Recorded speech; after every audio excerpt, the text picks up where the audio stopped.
Are the Louisville Cardinals the second best team in the ACC?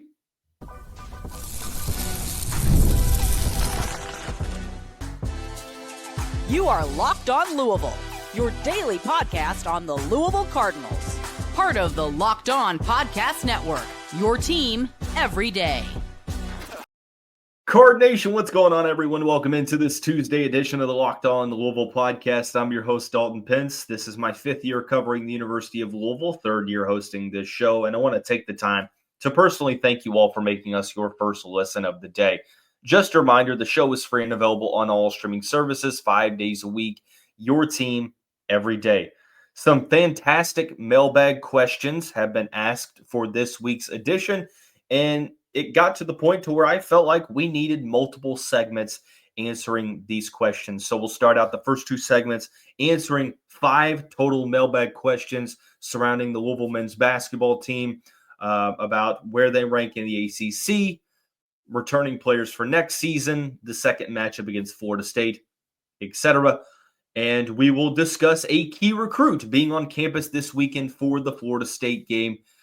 Top prospect in the 2026 class visiting Pat Kelsey's program.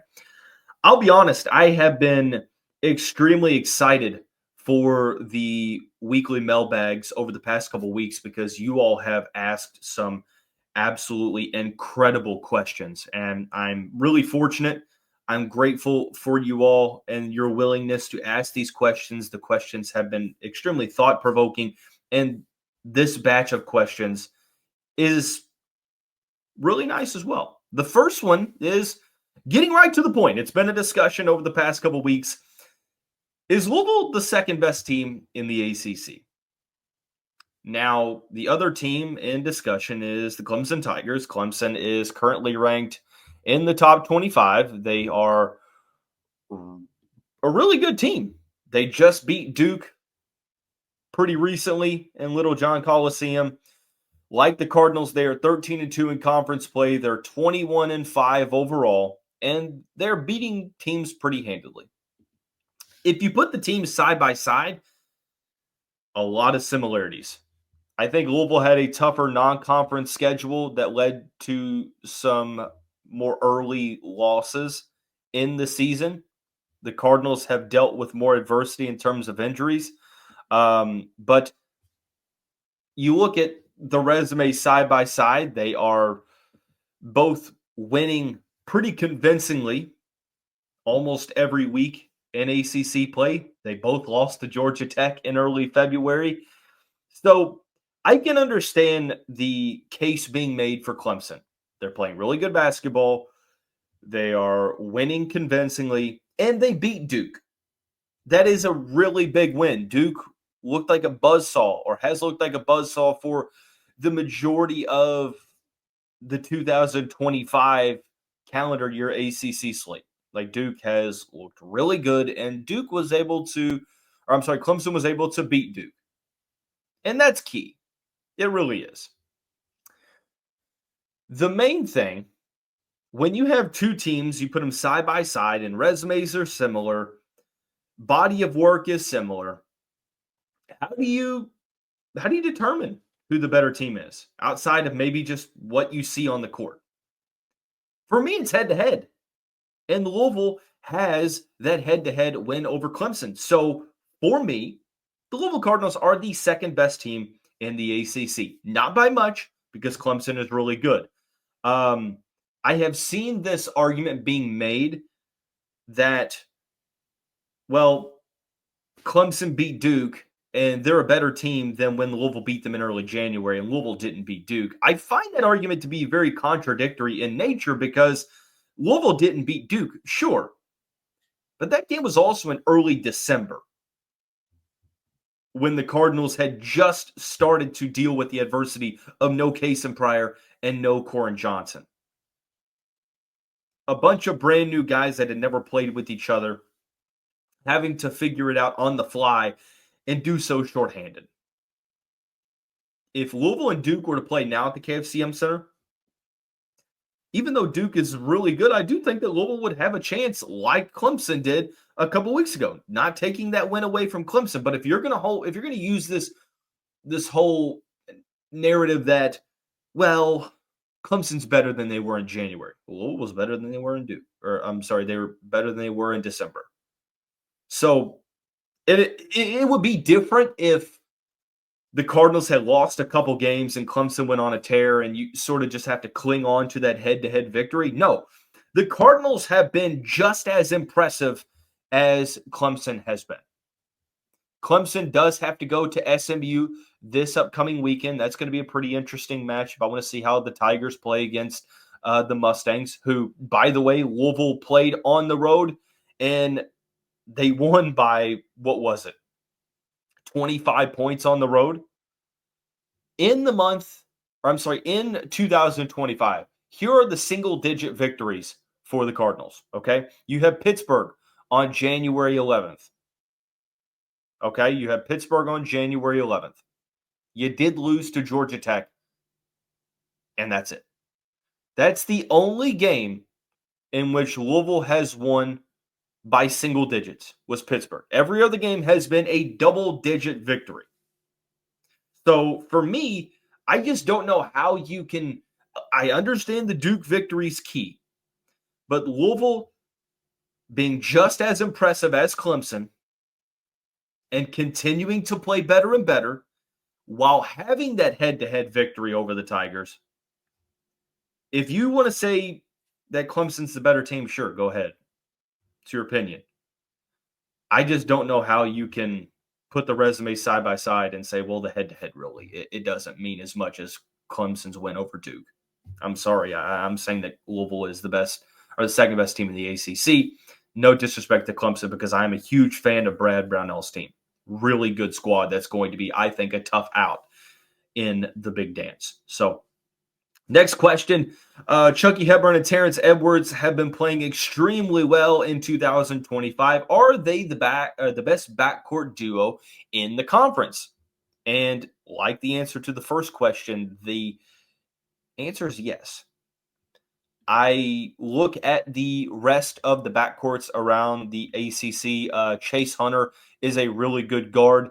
Are you telling me that Chase Hunter and Jaden Zachary are better than Chucky Hepburn and Terrence Edwards? I don't think so. You look at Duke with Con Knipple and Tyrese Proctor. Are they better than Hepburn and Edwards? Again, I think the answer is I don't think so. Outside of that, North Carolina has R.J. Davis. That's not a better backcourt duo. Anybody you pair with him. SMU with Boopy Miller, still. Hunter Salas, Cameron Hildreth. I mean, you saw both of those guys go up against Louisville's backcourt and couldn't really do anything.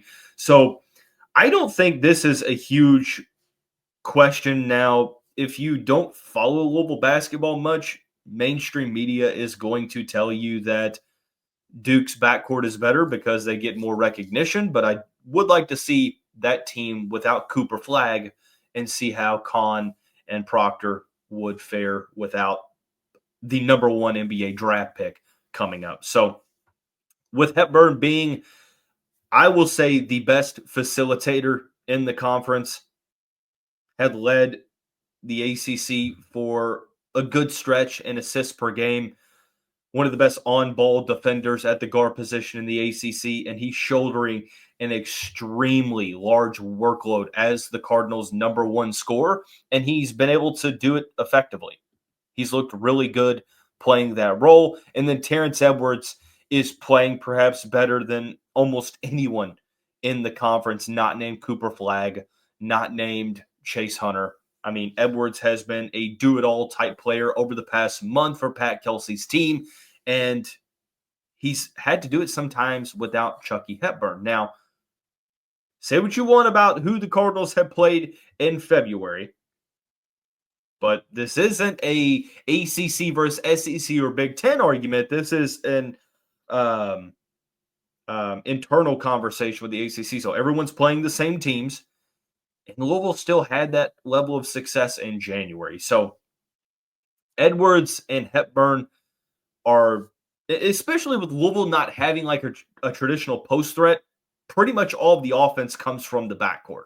So you don't really have some players in the front court that you can rely on like you can with Clemson and Duke. And that's no disrespect to James Scott, but Clemson has Victor Locken and Ian Shefflin. Duke has Cooper Flagg and some other front court pieces. Louisville doesn't have that level of front court production, although they do have Javon Hadley. He's sort of a hybrid.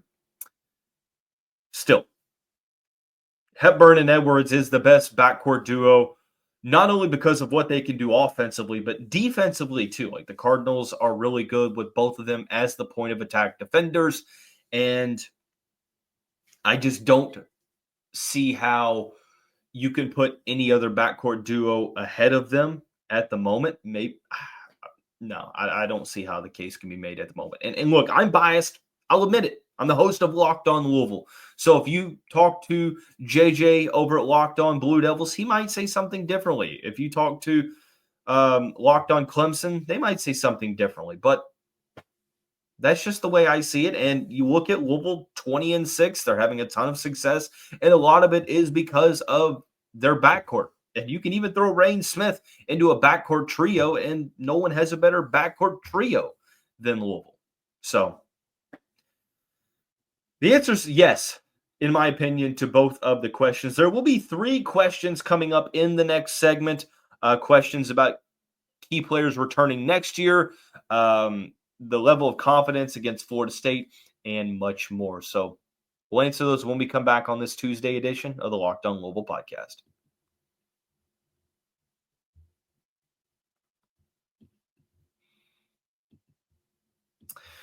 This is a message from sponsor Intuit TurboTax. Taxes was dealing with piles of paperwork and frustrating forms, and then waiting and wondering and worrying if you were going to get any money back. Now, Taxes is easily uploading your forms to a TurboTax expert who's matched to your unique tax situation. An expert who's backed by the latest technology which cross-checks millions of data points for 100% accuracy. While they work on your taxes, you get real-time updates on their progress, and you get the most money back guaranteed, all while you go about your day. There's no stressing, worrying, or waiting. This is Taxes now.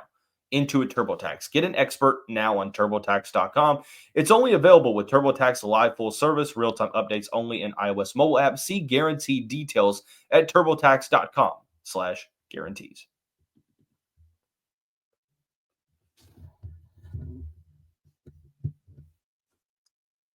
(20-6).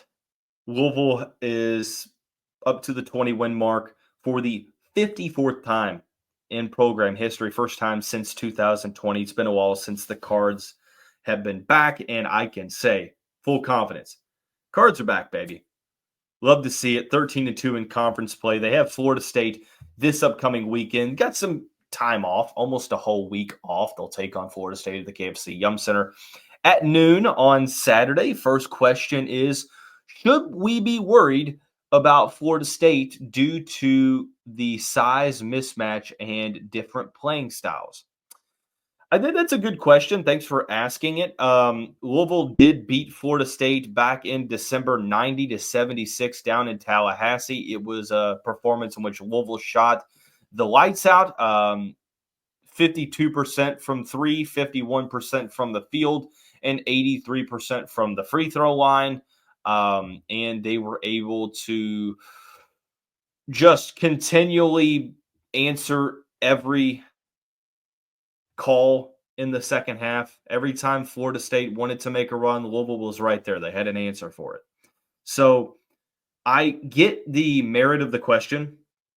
Florida State uses size to get to the rim. They don't shoot a high number from three, but they can hit the three-point shot. They're more so a team that uses the physicality, playing better around the rim, and just enforcing that toughness on their opponent. You look at what Florida State has done over the past month. They got blown out by Clemson 72-46 at home. They beat Wake Forest on the road. They beat Notre Dame. They lost to Boston College. They actually had a 4-game losing streak: California, Stanford, Virginia Tech, Boston College. So I don't think that this is that much different of a team that you'd be going up against. Like Florida State's 15-10, 6-8 in conference play. They're not having a great season. I think Louisville is playing better. I wouldn't say worried, but also don't let the 14-point victory early in the season make you take your foot off the gas. You still have to take this game extremely seriously, which I have no doubt that Pat Kelsey is going to help his team do. So I'm not really going to say worried. I think you just have to be determined, truthfully. But I don't think that Florida State is any better than what they were in late December. And Louisville is, I feel like, significantly better than they were. So what are the chances of getting Kasean Pryor, Koren Johnson, and Javon Hadley back for next season? Well, the first two, I feel like the chances are pretty good. I think that Pryor is likely to come back. Same thing with Koren Johnson. Now, with the transfer portal and NIL and how quickly things can change, nothing is ever certain and set in stone until they announce that they are coming back. So I look at Pryor and Johnson being the two of the three most likely to return. Javon Hadley has the opportunity to because of the JUCO ruling made back in December. But honestly, I have no clue as to where his mental is at, like what he is leaning on potentially doing. Maybe he knows, maybe he doesn't. Would I say that it's 50-50? Again, at the moment, probably, because I don't know which way or the other that he would be leaning towards. And I've been told through secondhand information by a pretty reputable source that they don't even know. They meaning the source that knows a ton about things before they happen. So Pryor and Johnson, I feel like that answers pretty decent chance. Hadley, it's probably up in the air. Depends on if he wants to play another season of college basketball or not. I don't really look at him as a guy that's going to get drafted due to his age, but I do believe that his style of play could land him in the G League, potentially on a two-way contract. He could go to Europe and play. But with NIL, maybe it makes more sense for him financially to play one more year. I guess it's really just up to him. Final question. Is it crazy to say this team can make the Sweet 16? It feels like at times this team shows that they can beat anyone. Other times it feels like they can get upset in the first round with their level of play. But for the most part, I feel confident in suggesting that this team, despite the lack of a strength of schedule and conference play, can still make it to the second weekend. What are your thoughts? First off, I don't think you're crazy at all to say that Louisville can make this Sweet 16. I mean, there is a reality where the Cardinals can get up to that 4 or 5 seed line, and then it's definitely not crazy whatsoever because if you're the 4 seed, technically you're, by logic, supposed to make it to the Sweet 16. But just judging based upon how this team has played, one single-digit win, one loss in 2025 thus far. The rest have been double-digit wins. Louisville's played really well. They're continuing to mesh and build that cohesion on both ends of the court with each and every week. They look as locked in as ever. It really just depends on the matchup. Depends on the seed. If they get a 7 seed in the tournament, maybe getting to the Sweet 16 is going to be a little challenging, depending on who that 2 seed is. And you're going to play a better first-round matchup against a 10 seed versus maybe a 12 or a 13 or an 11. If you get to a 6 seed, I think that there's some 3 seeds that could be extremely vulnerable and definitely beatable. And then a 4 or 5, you're going to have a pretty decent chance. But the question was, is it crazy to say this team can make the Sweet 16? I don't think it's crazy whatsoever. I would be over the moon if they did make the second weekend because it has been quite some time. Louisville has not won a tournament game since 2017. They haven't made it to the second weekend since 2015 when Louisville went to the Elite Eight as a 4 seed in 2015. So definitely possible. Depends on the bracket. Depends on what happens in that bracket. Upsets happen all the time. So, but no, I don't think it's crazy to say that this team can make the Sweet 16. I mean, any team technically can. It's more so would be the question should be adjusted to, is it crazy to say this team will make the Sweet 16? Because that's more of a definitive, not as technical answer there. So some great questions. Definitely appreciate you all asking them. We will continue the mailbag next week. But to conclude the show today, we will identify a key recruit that will be on campus this weekend for the Florida State game. Coming up on this Tuesday edition of the Locked On Louisville podcast.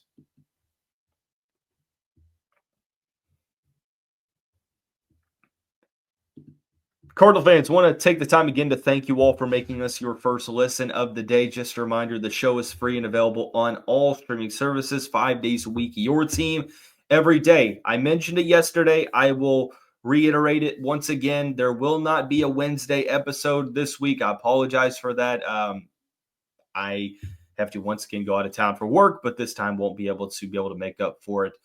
So we'll just have an episode Thursday and Friday. And with there not being a midweek game this week, we can allow that to happen. So I do want to apologize for that, but we will be back to 5 episodes next week. But to conclude this Tuesday episode, it was announced by Deshaun London from 24/7 Sports that Jaxon Richardson, top 20 player in the country, will be on campus for a visit to Louisville for the game against Florida State this upcoming weekend. Jaxon Richardson is the son of former NBA standout Jaxon Richardson, a very athletic player that played a long career in the NBA. Jaxon is currently ranked as the 19th best player in the country, according to 24/7 Sports, 6th best small forward, and 4th best player in the Sunshine State. Plays for Columbus High School in Miami. Now, for those that don't know, that's also the school where the Boozer twins play.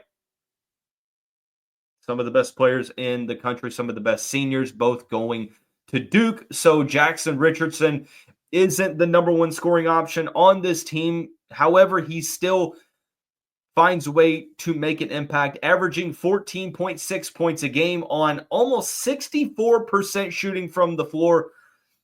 That's insanely efficient. 35% from the three-point line, 5 rebounds a game, 1.2 steals and blocks per game, respectively. So even though he's not being relied upon to be the go-to guy or the lead initiator, he still is affecting the game in multiple ways. Solid defense. I think the defensive upside is really key in this recruitment. I look for him to be a potential primary or secondary point of attack defender at the next level, being 6'6", 200 pounds. The frame is college ready, in my opinion. You watch him play, reminds me somewhat of his dad. I mean, windmill dunks on the fast break, extremely athletic, can get above the rim. Just what you would probably expect from the son of Jaxon Richardson, but has made some unofficials to Michigan and Bama.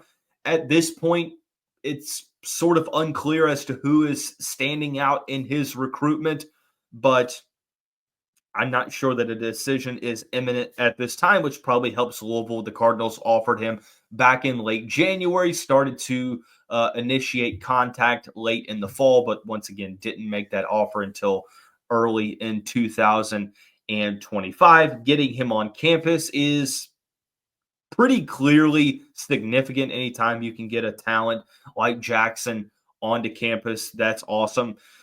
The level of play here, like what you can expect from Richardson, he mentioned in an article with On3's Joe Tipton, who has been a guest on this show before, he wants to go to a program to where he doesn't have to learn a brand new system. He wants to go to a system to where he feels like he can step in and be comfortable in. It fits his skill set, moves the ball around a ton, which We know that Pat Kelsey's system, especially on offense, is all about moving the basketball, moving without the ball, and being offensive friendly. And what I mean by that is it is, you see it across the country. It's like, why would a top player not want to go play for Pat Kelsey's offense? It allows for a ton of creation. So the skill set here, he excels in transition, and that's because of the strength and athleticism. He also jumps passing lanes pretty, I think, proficiently. That's how he's able to initiate some of these fast break opportunities, gets out and moves in transition well. His role on offense is more so a spot up, catch and shoot type guy, or as a slasher. 35% from three, really good with the amount of volume. And as a slasher, kind of gives me, I would say, like Kenai Ruth's vibes in that 6'6" area. Utilizes a ton of strength, good at finishing around the basket, but has the shooting upside. Richardson's probably a better shooter at this point as a junior in high school than Ruth's was. I do want to see, okay, as a senior, how is he going to look as a primary ball handler? How is he going to look as the top scoring option on a team that no longer has two McDonald's All-American level players in the Boozer twins? So just something that I'm looking forward to monitoring. But he's a really good player. And being able to make an impact as much as he has for Columbus, even though the other two are on the team, it's awesome to see. I am really excited for the potential of the 2026 class for Louisville. I think that 2025, you get Michael Brown Jr., that's amazing. Sananda Fru as well, incredible. But even if you can possibly get Nate Ament too, I mean, that would be absolutely bonkers. 2026, I think that there's a chance that Louisville could add multiple 5-star level guys. Pat Kelsey is getting the opportunity to build those relationships a couple years out and show that, hey, look, we were able to come in year one, put a roster together in 2 months, a brand new roster, and right now we're 20-6 in Power 4 basketball, and we're looking really good and getting better. And top players want to play for us. So I can see the 2026 class, whether it's Tyron Stokes, whether it's Jordan Smith, whether it's Jaxon Richardson. Multiple players have visited the Cardinals program from the 2026 class, and I imagine that these three won't be the last of the 5-stars that you hear about Louisville being involved with. So he'll be on campus this weekend against Florida State. Always nice to get a top prospect on campus, and hopefully he is able to witness a Cardinals victory. So that is going to wrap up this Tuesday edition of the show. No episode tomorrow. We'll be back here Thursday. Everyone have a great day, and go Cards. We'll see you back here pretty soon.